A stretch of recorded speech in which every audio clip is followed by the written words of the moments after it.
Movie की शुरुआत एक मिरेकल डिस्कवरी से होती है, जहां कुछ साइंटिस्ट जैसे डॉक्टर नॉगरेडी धरती से कई लाइट ईयर्स दूर एक ऐसा प्लैनेट नेम कॉल्ड गोल्डीलॉक्स खोज निकालते हैं, जो धरती के ठीक समान जिसका खुद का सूरज और जो धरती के सूरज की तरह परफेक्टली पोजीशन है उस प्लैनेट पर जीवन जन्म लेने के लिए। यानी कि ये अनुमान लगाना गलत नहीं होगा कि उस प्लैनेट पर भी उनके धरती की तरह लाइफ होने की संभावना है। इसीलिए डॉक्टर नॉगरेडी एक साल के समय में एक ऐसा ट्रांसमिशन डिवाइस हवाई आइलैंड पर सेटअप करते हैं जो धरती के सीरीज ऑफ लैंडसाइड सैटेलाइट से सिग्नल पिकअप करके उन्हें एम्पलीफाई करके टारगेटेड प्लैनेट की तरफ सेंड करेगा और होपफुली सून उन्हें कोई एलियन लाइफ से रिस्पॉन्स मिलेगा। अब मूवी एक्सप्लेनेशन को थोड़ा पॉज करके कुछ विज्ञान के टर्म्स जैसे लाइट ईयर्स के बारे में जानते हैं, क्योंकि सभी व्यूअर्स को शायद ये साइंटिफिक टर्म्स के बारे में नहीं पता होगा। लाइट ईयर्स दरअसल वो मेजरमेंट यूनिट है जो अंतरिक्ष में मौजूद दो गैलेक्सीज के बीच दूरी को मापने के लिए प्रयोग किया जाता है कि एक साल के समय में रोशनी कितनी दूरी कवर कर सकती है। एक रोशनी की गति 300,000 किलोमीटर पर सेकंड की होती है, यानी कि एक साल में लाइट करीब 10 ट्रिलियन का डिस्टेंस कवर कर सकता है। अब सवाल कि आखिर स्पेस में प्लैनेट्स के बीच के डिस्टेंस कवर करने के लिए लाइट के स्पीड की क्या जरूरत, हम किलोमीटर्स में क्यों मेजर नहीं कर सकते? वेल, वो इसलिए क्योंकि धरती का एक प्री डिफाइंड डिस्टेंस है जिसे हम किलोमीटर्स के यूनिट से आंक या रीड कर सकते हैं। पर अगर आप धरती से सबसे करीबी गैलेक्सी को किलोमीटर्स में मेजर करोगे तो उसका दूरी 21 क्विंटिलियन किलोमीटर है, जो कि पढ़ने में बड़ा ही मुश्किल है। इसलिए astronomers light years unit use करते हैं, जिसके ऊपर एक और यूनिट है कॉल्ड पारसेक, जहां 1 parsec is equal to 3.26 light years. पर वहीं जब हमें अपने ही ब्रह्मांड के बीच के दो प्लैनेट्स के डिस्टेंस को मेजर करना होता है तो उन्हें हम किलोमीटर पर मेजर करते हैं, कॉल्ड एस्ट्रोनॉमिकल यूनिट, जो कि एवरेज डिस्टेंस है धरती और सूरज के बीच। अब दूसरा नॉलेज कि अपने ब्रह्मांड का सूरज और चांद संयोग से एग्जैक्ट उतने ही दूरी पर मौजूद है जिसकी मदद से धरती पर जीवन जन्म ले सका। वरना यदि सूरज या चांद धरती से और दूर होता तो धरती पूरी तरह से जम जाता और वहीं और करीब होने पर भस्म भी। खास करके चांद के कारण धरती का एक्सिस एक एंगल पर बना हुआ है, वरना बिना चांद के सूरज और जुपिटर के पावरफुल ग्रेविटेशनल फोर्स के सामने धरती रैंडम डायरेक्शन में तेजी से घूमती रहती, जिसके कारण धरती पर तेज लहरें जन्म लेती और धरती पर जीवन कभी जन्म ही नहीं लेता। आज चांद के कारण ही धरती पर अलग अलग बैलेंस मौसम, समुद्र में लहरें जिसके मदद से पानी का न्यूट्रिशन और टॉक्सिन्स इक्वली डिस्ट्रीब्यूटेड रहता है पानी के लाइफ को सस्टेन करने के लिए। और चांद के हल्के रोशनी के कारण ही कुछ पेड़ पौधे सर्वाइव कर पाते हैं, क्योंकि चांद उन्हें उनके नाइट साइकिल में मदद करता है, जो इन टर्न ऑक्सीजन प्रदान करता है इंसानों को सर्वाइव करने के लिए। इसी कारण से धरती जैसे ग्रह की आज खोज नहीं हुई है अंटिल नाउ। मूवी अब कुछ साल आगे मूवी के लीडिंग कैरेक्टर हॉपर की तरफ मुड़ जाती है, जो कहने को तो मूवी का लीडिंग कैरेक्टर है पर उतना ही गैर जिम्मेदार कैरेक्टर और डिसीजन मेकिंग में कमजोर, ऊपर से लीडरशिप क्वालिटी उसमें 0 के बराबर होती है और अपने आवारापन में ही अपनी जिंदगी बर्बाद कर रहा होता है। पर वहीं उसमें एक काबिल और सफल इंसान बनने की पूरी क्षमता होती है, इसलिए उसका बड़ा भाई स्टोन उसे फोर्स करके नेवी में भर्ती कराता है और कुछ साल के समय में अपने भाई की तरह यूएस के एक डिस्ट्रॉयर शिप में एक लेफ्टिनेंट बनने में सफल हो जाता है। डिस्ट्रॉयर दरअसल वो पर्टिकुलर शिप होता है जो हाईली एजाइल इन मूवमेंट और टॉर्पीडो बोट्स को टारगेट करने के लिए बनाया जाता है और कई जैसे इसमें एयर गाइडेड मिसाइल्स की भी क्षमता होती है। पर नेवी में भी उसका रिकॉर्ड क्लीन नहीं होता, ऊपर से अपने ही एडमिरल शेन की बेटी के साथ प्यार में पड़कर अपने करियर से पंगा ले लिया होता है। इतना कम नहीं कि फ्रेंडली गेम के दौरान जापानीज नेवी टीम के कैप्टन से बदसलूकी से पेश आने पर उसे रिम्पैक एक्सरसाइज खत्म होने पर नेवी से निकाले जाने की खबर मिलती है। रिम्पैक दरअसल वो नेवियल एक्सरसाइज है जहां इंटरनेशनल लेवल पर कई देश फ्रेंडली कॉम्बैट एक्सरसाइज में भाग लेते हैं और इसी दौरान junior to Hopper officer Raikes AKA Rihanna की भी एंट्री होती है और सीन कट होकर हॉपर की गर्लफ्रेंड समांथा की तरफ मुड़ जाती है, जो being a therapist retired marines को साइकोलॉजिकली और फिजिकली रिकवर करने में मदद करती है। इसीलिए कुछ ऐसे ही सेशन के दौरान आर्मी वेटरन माइक के साथ दुर्भाग्य से उसी आइलैंड जहां वही लैंडसाइड सैटेलाइट्स और उनका कंट्रोल रूम स्थित है वहां स्ट्रोल करते दौरान जल्दी उनका आमना सामना धरती के नए मेहमान से होने वाला है, क्योंकि उसी समय डॉक्टर नॉगरेडी को कुछ एलियन शिप्स धरती की तरफ साउंड के स्पीड में बढ़ते रडार पर डिटेक्ट होता है, जिससे देख उसके पसीने छूटने लगते हैं और तुरंत यूएस डिफेंस के फोर्स को आगाह करता है। वो शिप्स अपने रास्ते में सभी सैटेलाइट्स को नष्ट करते हुए उनमें से एक किसी एक ऑर्बिटल सैटेलाइट को टकराकर चकनाचूर हो जाता है और अब उसका मलबा हांगकांग सिटी के स्थित बुद्धिस्ट पुतले को जस्ट मिस करते हुए पहाड़ पहाड़ से बाउंस होकर सीधे बैंक ऑफ चाइना टावर से टकराकर समुद्र में क्रैश हो जाता है। पर वो टावर चाइनीज वर्जन ऑफ 9/11 की तरह आधे हिस्से में कटकर लाखों को अपने चपेट में ले लेता है। वहीं बाकी के शिप्स ठीक उनके एक्सरसाइज की जोन की तरफ लैंड करते हैं। इन्वेस्टिगेशन के बाद उन्हें क्लियर होता है कि ये शिप्स उसी Gliese solar system Goldilocks ग्रह से आए हैं, जहां उन्होंने कुछ समय पहले कम्युनिकेशन सिग्नल भेजा था। ये जानते ही अमेरिकन एयरफोर्स के भी पसीने छूटने लगते हैं। सबसे अजीब डिस्कवरी की चाइना में गिरे उस मलबे को सैंपल करने के बाद उन्हें पता चला है कि वो शिप्स ऐसे धातु से बना है जो इंसान के पीरियोडिक टेबल में भी एग्जिस्ट नहीं करते, बट उन्हें एक एलिमेंट लॉरेंसियम जरूर मिला। वहीं उस मलबे के स्ट्रक्चर को ध्यान से देखने के बाद उन्हें और भी कंफ्यूजन होता है कि आखिर इसका संरचना एक सैटेलाइट डिश के पैटर्न में क्यों है। कहीं ऐसा तो नहीं कि ये एलियन का खास करके कम्युनिकेशन के लिए डिजाइन शिप था, पर उन्हें एक पूरी शिप क्यों चाहिए थी कम्युनिकेशन के लिए, ये प्लॉट कुछ देर बाद रिवील होगा। पर उनके मुसीबतों का अभी तो बस शुरुआत ही हुआ होता है, क्योंकि एलियंस के बाकी शिप्स नेवी एयरफोर्स जहाज से कुछ ही दूरी पर लैंड करते हैं। सबसे बड़ी परेशानी वाली बात कि वो उन्हें दूर से देख तो सकते हैं, पर वो शिप्स के रडार पर डिटेक्ट ही नहीं होते। सभी मरीन सोल्जर्स के लिए ये एक ऐसी भयानक परिस्थिति है जिनकी उन्हें जिंदगी में कभी ट्रेनिंग या एक एक्सपीरियंस मरीन का ऐसे खतरा से कभी सामना नहीं हुआ। एडमिरल शेन को बूझने पर वो तुरंत एयरफोर्स और बाकी सभी रिम्पैक्ट में शामिल इंटरनेशनल नेवी फोर्सेस को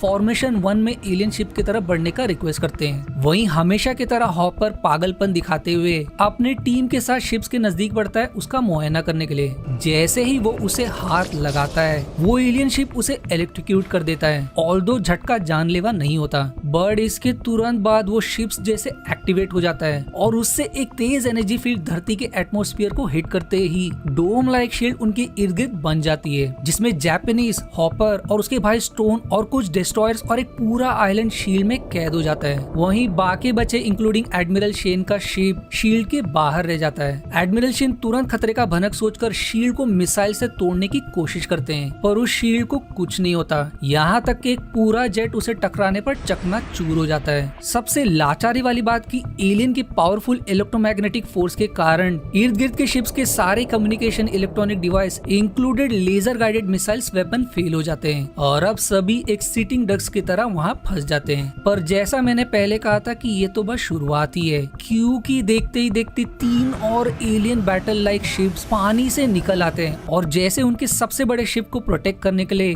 गार्ड फॉर्मेशन में अपने वेपन्स लोडिंग पोजीशन में तैनात हो जाते हैं। हॉपर का भाई स्टोन एज पर प्रोटोकॉल वार्निंग सायरन हॉर्न करता है, पर नादान को क्या खबर कि इससे उसने अपना मरणकरण लिख लिया है, क्योंकि उनमें से एक एलियन शिप्स किसी एनर्जी को फोकस करते ही एक powerful force of electromagnetic force trigger करता है, जिससे उनका बचा हुआ वेपन्स और पूरा शिप शट डाउन हो जाता है। अब इसे खतरा समझकर दूसरे शिप्स एलियन शिप को नॉन इलेक्ट्रॉनिक कैनन से स्ट्रक करने की कोशिश करते हैं, पर लॉकिंग सिस्टम ना होने के कारण टारगेट मिस हो जाता है और अब वही एलियन शिप्स उनके ठीक सामने मेंढक की तरह कूदकर लाइन ऑफ साइट पर पोजीशन लेते हैं और अपने खतरे को लॉक करते ही सीरीज ऑफ अजीब ही cylindrical tube like weapon ship की तरफ फायर करते हैं। अमेरिकन शिप पूरी कोशिश करता है उन ट्यूब्स को मार गिराने की, पर तब तक देर हो जाती है और वो ट्यूब शिप के अंदर घुसकर एक्सप्लोड हो जाते हैं, जिससे पूरा शिप चकनाचूर हो जाता है। दिस इज वॉर, इसलिए स्टोन भी जोश में वही भूल कर बैठता है और एलियंस उसकी इस गलती की सजा उसकी पूरे शिप का समुद्र से नामो निशान मिटाकर कीमत चुकाते हैं। अब हॉपर अपने भाई को खोने के पागलपन में अपने शिप तक पहुंचने पर फुल फोर्स अटैक ऑर्डर करता है, क्योंकि उसके कैप्टन की भी जान चली गई होती है और वही एक सीनियर मोस्ट शिप पर मौजूद होता है। टीम के अनुसार ये सही टैक्टिक नहीं होगा, पर हमेशा की तरह हॉपर ने जिंदगी में किसी की सुनी नहीं होती और आज तो वो गलती से भी दिमाग से काम करने से रहा। इसीलिए वेपन्स को अप एंड रनिंग में टाइम लगने के कारण वो अपने शिप को फुल स्पीड में सुसाइडल मिशन के लिए एलियन शिप की तरफ बढ़ रहा होता है, उसे डैश करके एक्सप्लोजन से नष्ट करने के इरादे से। पर नजदीक मौजूद शिप में जापानीज कैप्टन नगाड़ा उसके पागलपन से हैरान हो जाते हैं, पर फिर भी उसके शिप को प्रोटेक्ट और एलियन का ध्यान भटकाने के लिए वो एलियन की तरफ फायर का ऑर्डर देते हैं, जो एलियन का ध्यान भटकाने में तो सफल हो जाता है, पर अब एलियंस उनके पावरफुल वेपन से उनके शिप को भी मलबे में बदल कर रख देते हैं। ये देखने के बावजूद हॉपर की दिमाग की बत्ती नहीं जलती, पर उसकी टीम उसे समझाने की कोशिश करती है, क्योंकि ये एक जानलेवा मिशन है और वहीं उस अटैक में कुछ सर्वाइवर्स बच जाते हैं और उन्हें बचाना सबसे पहला मिशन होना चाहिए। लकीली जोरदार फटकार के बाद हॉपर में थोड़ा अकल आता है और शिप सीधे सर्वाइवर की तरफ तरफ मोड़ देता है। एलियन शिप्स भी हॉपर के शिप को खतरा ना समझते हुए उसे अभी के लिए छोड़ देते हैं। पर अब एलियन शिप से एक मिनी शटल लाइक शेप और अजीब पर और भी टेक्नोलॉजिकल एडवांस और खतरनाक वेपन्स उसी आइलैंड की तरफ फायर करते हैं। कोई क्लू नहीं कि आखिर किस लिए था, पर बाद में ऑडियंस को पता चलता है कि उन्हें एयरफोर्स से खतरा का भी पहले से भनक लग गया था, इसीलिए देखते ही देखते वो डेडली एलियन वेपन्स सारे जेट और हेलीकॉप्टर्स को चकनाचूर करके पूरे एयरफोर्स को शमशान में बदल देते हैं। यहाँ तक कि आइलैंड को कनेक्ट करने वाला पूरा ब्रिज को मिट्टी में मिला देते हैं, यानी कि अब उनके पास जीरो कम्युनिकेशन, एयरफोर्स बेस पूरी तरह से डिस्ट्रॉयड। वहीं पावरफुल शील्ड को तोड़ने में एक स्ट्रेटेजिक प्लान तैयार करने में असफल दिखाई देते हैं। हमें एलियंस के अब तक के अटैक से समझ आता है कि वो अभी तक उसी को अटैक करते हैं जो उनके लिए खतरा नजर आते हैं। वहीं उनके शिप को किसी को भी एक्यूरेट टारगेट करने के लिए लाइन ऑफ साइट पर पोजीशन लेना जरूरी है। वहीं वो मिनी शिप्स उसी करीब के आइलैंड पर लैंड करते हैं जहां उन 7 लैंडसेट सैटेलाइट्स का कंट्रोल रूम स्थित होता है। और अब फाइनली एलियंस का रूप ऑडियंस को नजर आता है, जो उस कंट्रोल रूम को हाईजैक कर लेते हैं और कैल कंट्रोल रूम का हेड को दुम दबाकर भागना पड़ता है। यहाँ समंथा और वही आर्मी वेटरन माइक उसी आइलैंड पर स्थित उन्हें पेट्रोलिंग ऑफिसर से सारी खबर मिलने पर वो कंट्रोल रूम की तरफ बढ़ने का तय करते हैं। इस तरफ हॉपर एकदम क्लूलेस कि अब वो आखिर करे क्या।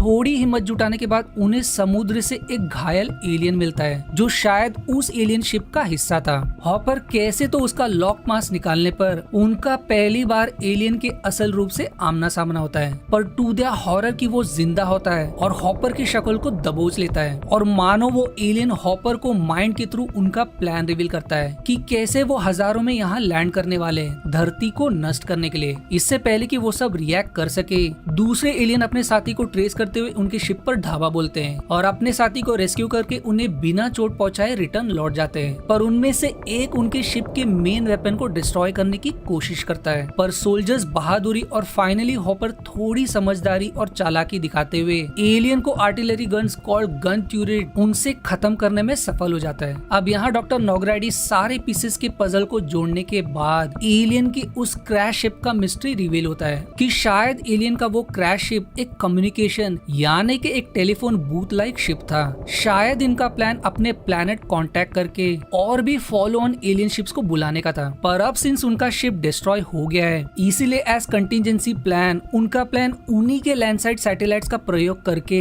अपने प्लैनेट पर फॉलो ऑन फोर्सेस को बुलाने का संदेश भेजने का है। इसीलिए शायद उन्होंने कंट्रोल सेंटर को हाईजैक कर लिया, पर उन्हें कुछ तो रास्ता निकालने के लिए थोड़ा समय मिलता है सिंस एलियंस तब तक सिग्नल नहीं भेज सकते जब तक स्पेस में वो सैटेलाइट लैंडसाइड सैटेलाइट्स के पोजीशन में ना आए, और जिसे अभी होने के लिए उनके पास कुछ आवर्स बचे हैं। वहीं एक्स्ट्रा टेरेस्ट्रियल न्यूज की खबर न्यूज में लीक होने पर सभी तरफ डर के मारे हड़कंप मच जाता है और देखते ही देखते अब रात हो जाती है, जिसके कारण ना वो एलियन के शिप और ना ही एलियंस उनकी शिप को देख पाते हैं। वो खाली हाथ ऐसे नहीं बैठ सकते, वहीं उन्हें कोई तरीका भी नहीं सोचता एलियंस को मात देने का। फिर तभी कैप्टन नगाड़ा एक क्लासिफाइड इंफॉर्मेशन रिवील करता है कि कैसे उसका देश वाटर डिस्प्लेसमेंट टेक्निक से दुश्मनों की शिप्स का एग्जैक्ट लोकेशन पता करते हैं वेव डिटेक्शन बुयोस के मदद से, जब उनका रडार सिस्टम दुश्मनों को डिटेक्ट करने में असफल रहता है। ये टेक्निक मूवी में चुटकियों में बताया है, पर मैं इसे डिटेल में एक्सप्लेन करने की कोशिश करता हूँ। बुयोस डिवाइस दरअसल लाखों में समुद्र के कई लोकेशन पर रखा जाता है समुद्र के बर्ताव और तूफान को पहले ही डिटेक्ट करने के लिए, जिसका सारा रिसर्च डेटा नोवा के थ्रू एक्सेस किया जा सकता है, जिसका database national centres for environmental information के डेटाबेस में स्टोर होता है। कैप्टन नगाड़ा एक ब्रिलियंट प्लान सजेस्ट करता है कि बुयास अपने इर्द गिर्द के वाटर डिस्प्लेसमेंट और करंट फ्लो को रीड करता है, और जहाँ भी एलियन शिप्स हैं उस एरिया का वाटर डिस्प्लेसमेंट और वेव पैटर्न अलग होगा कंपेयर टू दूसरे बुयास, खास करके इसलिए क्योंकि एलियन शिप्स हर कुछ समय बाद अपना लोकेशन बदल रहे हैं। उसके प्लान के अनुसार नोवा के डेटाबेस को एक्सेस करके वो हर बुयास के लोकेशन को अपने स्क्रीन पर चार्ट आउट कर सकते हैं। हालांकि उनका रडार सिस्टम काम नहीं कर रहा, वो रेडियो फ्रीक्वेंसी की मदद से अपने शिप का लोकेशन कंपेयर टू बाकी बुयास आइडेंटिफाई कर सकते हैं, और इस तरह वो आसानी से एलियन के साथ कैट एंड माउस का गेम खेल सकते हैं। अब अगर आप सोच रहे होंगे कि कम्युनिकेशन डाउन होने के बावजूद वो नोवा का डेटा कैसे एक्सेस कर पा रहे हैं, तो मेरे ख्याल से हर मिलिट्री शिप्स के पास ये डेटा ऑफलाइन स्टोर रहता होगा ऐसे परिस्थिति के लिए। नगाटा ये ब्रिलियंट प्लान समझाने के बाद हॉपर अपने जिंदगी में पहली बार मैच्योरिटी दिखाता है और उसे उसके शिप का कैप्टन घोषित करता है। वहीं इस तरफ दोनों कैल से मिलने के बाद समंथा शेयर करती कि नजदीक ही उसके बॉयफ्रेंड हॉपर का शिप तैनात है।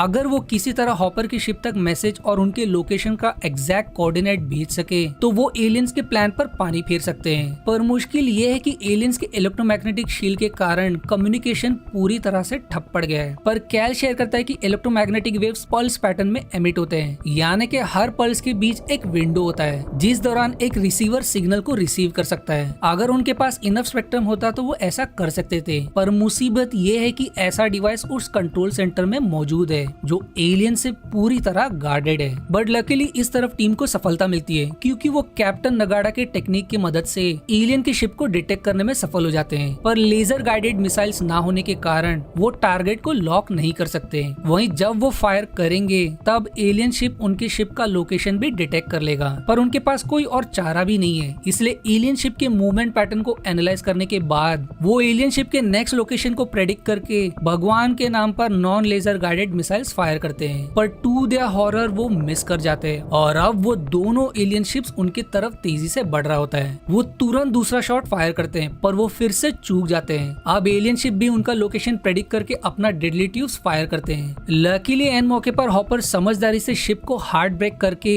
एक एलियन शिप के शॉट से बच जाता है। वहीं दूसरी सीरीज ऑफ इनकमिंग खतरे को आर्टिलरी गन से सही मौके पर डिस्ट्रॉय करके अभी के लिए सर्वाइव कर जाते हैं। पर अब उनके पास समय बहुत कम है क्योंकि एलियन शिप उनकी तरफ तेजी से बढ़ रहे होते हैं। हॉपर इस बार एक रिस्की चाल खेलता है एलियन शिप के नजदीक आने का, क्योंकि वो एक और असफल प्रयास अफोर्ड नहीं कर सकते। जैसे ही एलियन शिप्स उनकी कुछ ही दूरी पर पहुंचते हैं वो सही समय पर फायर का ऑर्डर देता है और इस बार एक ही बार में दोनों शिप्स को ढेर कर देते हैं। उन्हें पहली बार एक सफलता मिलती है क्योंकि वो एक ही राउंड में दोनों एलियन शिप्स को ढेर कर देते हैं। अब यहाँ कैल किसी तरह एलियन से बचते बचाते कंट्रोल रूम में स्नीक इन करता है, पर जैसे ही वो अपना गैजेट उठाकर भागने ही वाला होता है एक एलियन की नजर उस पर पड़ जाती है। पर उसका लक की एलियन उसे खतरा ना समझकर जाने देता है और तीनों बिना समय वेस्ट के हॉपर को कॉल करते हैं और उनके प्रीसाइज लोकेशन का कोऑर्डिनेट शेयर करते हैं, जिसके लिए उनके पास सिर्फ कुछ ही घंटे बचे हैं। पर अब उनके पीछे तीसरा एलियन शिप लग जाता है और वो उसे टारगेट भी नहीं कर पाते क्योंकि वो स्मार्टली रैंडम लोकेशन के पैटर्न में उनकी तरफ तेजी से बढ़ रहा होता है। ऑफर फिर से एक जीनियस प्लान करता है नजदीक के आइलैंड के माउंटेन्स के एक साइड छिपकर सरप्राइज में एलियन शिप को एम्बुश करने का। उनका शिप आइलैंड के पीछे घात लगाए। जैसे ही एलियन का शिप उनके लाइन ऑफ साइट पर आता है स्नाइपर शूटिंग में एक्सपर्ट कैप्टन नगाटा और हॉपर स्नाइपर गन से सबसे पहले एलियन के कंट्रोल रूम को शूट करके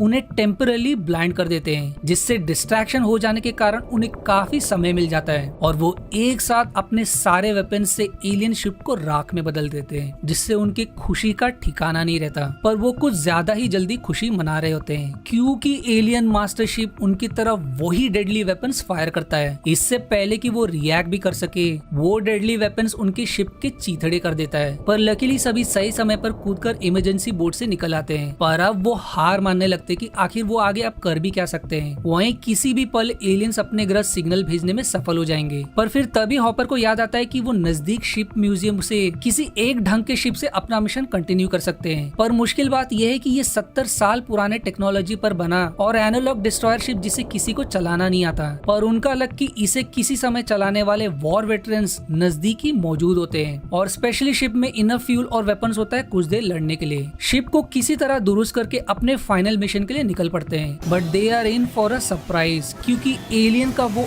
आखिरी ship mother of all alien ship निकलता है जो अनगिनत वेपन से लैस होता है, जिसे देखते ही उनकी तबीयत पतली होने लगती है। पर उनके लिए भी ये आर्या पार का मौका है। हॉपर को अपने ट्रेनिंग में सिखाए एक टेक्निक याद आता है कि कैसे दुश्मन के इलाके में ही घुसकर लड़ा जा सकता है। वो एलियन शिप के अटैक के लिए लाइन ऑफ साइट पर बने रहने की वीकनेस का फायदा उठाता है और अपने शिप को तुरंत हार्ड लेफ्ट पर मोड़ता है। एलियन शिप उसके न्यू लोकेशन को प्रेडिक्ट करते हुए उसी डायरेक्शन पर खुद को रिपोजिशन करके फायर करता है। पर चालाक हॉपर एन मौके पर एंकर की मदद से हार्ड ब्रेक मारता है, जिससे वो सभी एलियन अटैक से जस्ट मरते मरते बचते हैं। पर अब वो उसी पोजीशन पर होते जिसका हॉपर को उम्मीद था। इससे पहले कि एलियन शिप को रिपोजिशन करके डिफेंड करने का मौका मिले, हॉपर और उसकी टीम पूरे जोश और शक्ति के साथ सारे मिसाइल्स और गन एलियन शिप पर बरसा देते हैं। इस बार से एलियन शिप का काफी नुकसान होता है और उसमें अब भी लड़ने की ताकत बाकी। अब दोनों भी पायरेट वॉर की तरह आमने सामने एक दूसरे पर मिसाइल्स और हर तरह के वेपन्स दागने लगते हैं। इसमें हॉपर की शिप का एक हिस्सा ऑलमोस्ट नष्ट हो जाता है, पर उसकी टीम पीछे नहीं हटती और अपना अटैक जारी रखते हुए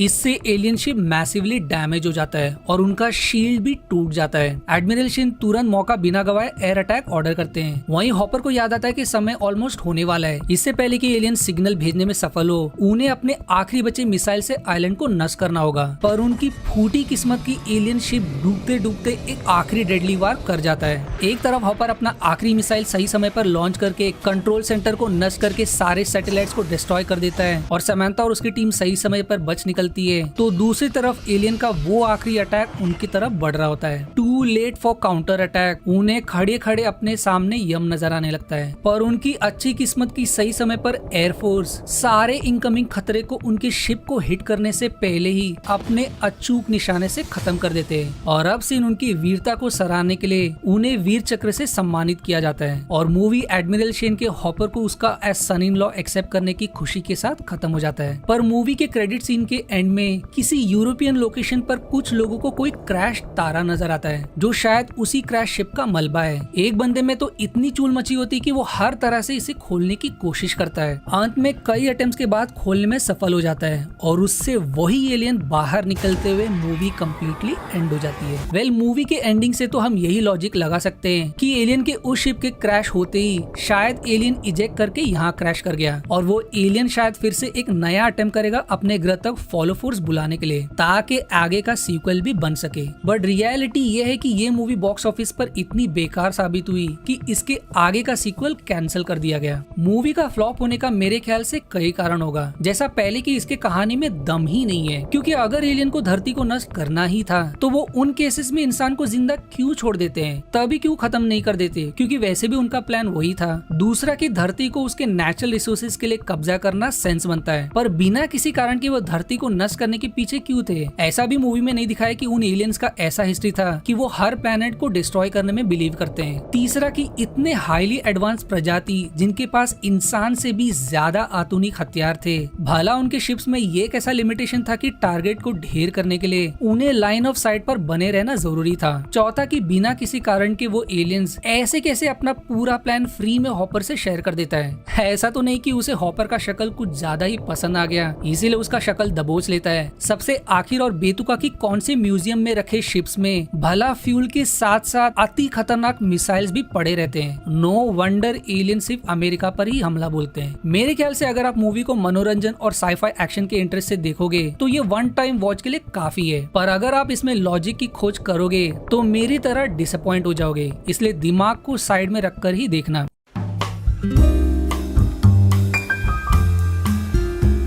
मूवी की शुरुआत में जिस सैटेलाइट की बात की गई थी जो दूसरे गैलेक्सी में सिग्नल भेजता है एलियन लाइफ से कम्युनिकेट करने के लिए, दरअसल रियलिटी में एक ऐसा सैटेलाइट एग्जिस्ट करता है कॉल्ड इंटरस्टेलर कम्युनिकेशन, जिसे इस इंटेंशन से क्रिएट किया गया कि इंटरस्टेलर ट्रैवल करने के बजाय इंटरस्टेलर सिग्नल भेजना ज्यादा आसान होगा, क्योंकि ऐसा टेक्नोलॉजी आज इंसान के पास अवेलेबल है। इसका डिसएडवांटेज यही है कि जब तक उन्हें हजारों लाइट ईयर दूर से कोई रिस्पॉन्स मिलेगा तब तक इंसान के समय के अनुसार कई जनरेशन बीत चुके होंगे। मूवी में दिखाए एलियन शिप दरअसल वाटर बग से प्रेरित होकर बनाया गया। तीसरा कि वो एलियन बॉम्ब जो पेनिट्रेट होने के बाद एक्सप्लोड होता है कोर में मैसिव डैमेज करने के लिए, दरअसल ऐसा बॉम्ब एग्जिस्ट करता है जो आज कई देशों के पास है, और इन बॉम्ब्स की काबिलियत यही है कि ये टारगेट को हिट करके ही एक्सप्लोड नहीं होते, बल्कि डीप वॉल्स और अंडरग्राउंड घुसने के बाद एक्सप्लोड होते हैं, जिन्हें खास करके बंकर्स और अंडरग्राउंड में छिपे टारगेट को खत्म करने के लिए यूज किया जाता है। आखिरी की एलियन के फर्स्ट अटैक के दौरान जब सोल्जर एलियन से बचने के लिए रेडियो पर वैम्पायर किलिंग विद CIWs का मैसेज ऑर्डर देता है। वैम्पायर दरअसल नेटो का एमेच्योर रेडियो कम्युनिकेशन कोड है जो इनकमिंग एंटीशिप मिसाइल को रिप्रेजेंट करता है, वो मिसाइल्स जो किसी शिप से ना निकले हो। वहीं CIWS stands for close in weapon system, जैसे इस केस में वो रोटरी कैनन ट्यूरेट्स जिन्हें हॉस्टाइल और एयर मिसाइल अटैक्स को नष्ट करने के लिए यूज किया जाता है। और ये वीडियो यही एंड हो जाती है।